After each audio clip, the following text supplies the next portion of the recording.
মাশাআল্লাহ, পবিত্র ঈদুল আজহা উপলক্ষে যে কোরবানি করা হয়, এই কোরবানির যে আল্লাহর রাস্তে যে গোস্তটা বিতরণ করা হয়, আলহামদুলিল্লাহ এই গ্রামে 187টা বন্টন করা হয়েছে। প্রত্যেক বন্টনে প্রায় 5 কেজির উপরে গোস্ত। আলহামদুলিল্লাহ, এলাকার মানুষ কত ভালো, কত সুন্দর, মাশাআল্লাহ।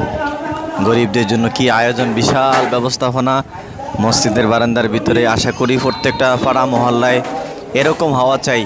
যারা গরিব তারা যেন ঈদের দিন আলহামদুলিল্লাহ এরকম ধরনের আনন্দ উপভোগ করতে পারে। আপনারা সবাই আলহামদুলিল্লাহ ভিডিওটি দেখবেন, বেশি করে লাইক শেয়ার করবেন। যারা সাবস্ক্রাইব করেন নাই, দ্রুত গতিতে সাবস্ক্রাইব করতে দেরি করে না, দ্রুত তাড়াতাড়ি একটা টিপ মেরে দেন সাবস্ক্রাইবের উপরে। তো যারা সময় দিয়ে ভিডিওটি দেখেছেন তাদের সকলকে ধন্যবাদ। ভালো থাকবেন। আসসালামু আলাইকুম রহমতুল্লাহ।